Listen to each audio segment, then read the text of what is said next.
యజ్ఞ పశువు గురించి, అజామేధాన్ని గురించి క్లియర్గా రాశాడు. అజామేధం అంతా కూడా యేసులో నెరవేరింది.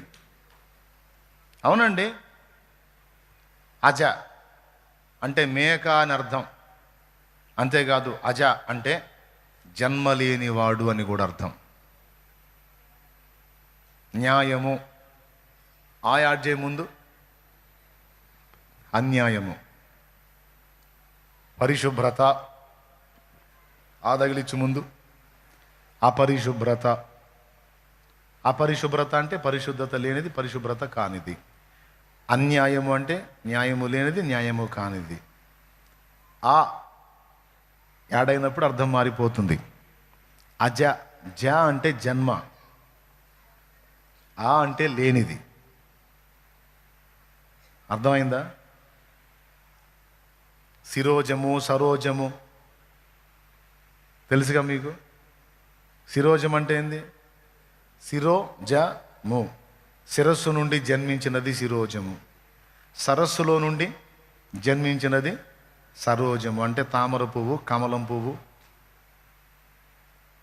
అలాగే దివిజ అంటారు, అంటే దివి నుండి జన్మించినది. భువిజ అంటారు, భువి నుండి జన్మించిన. ఈ జా యాడైనప్పుడు జాగు ఒక అర్థం ఉంటుంది. అలాగే ఆ జా అంటే జన్మలేనిది. మేక అని అర్థం వస్తుంది, జన్మలేనివాడు లేదా జన్మలేనిది అని అర్థం కూడా వస్తుంది. జన్మలేనివాడు యజ్ఞం అవటం ఏంటి? జన్మలేనివాడు యజ్ఞం కావాలంటే జన్మెత్తాలి.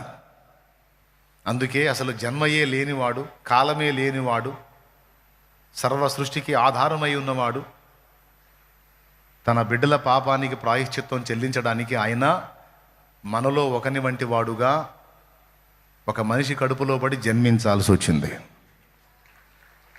ఆ విధంగా పరమాత్మ జన్మిస్తాడు.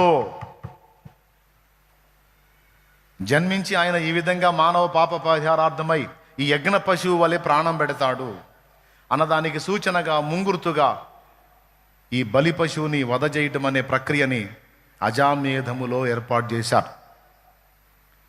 అశ్వమేధ యాగం, రాజసూయాగం, వాజపేయం, నరమేధం, గోమేధం,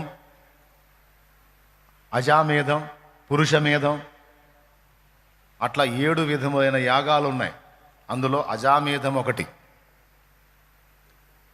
అందులో క్లియర్గా ఏ ఏ విషయాలైతే ప్రస్తావించాడో ఆ సంగతులన్నీ కూడా బైబిల్లో యేసులో జరిగినాయి. నిర్దోషమైన ఒక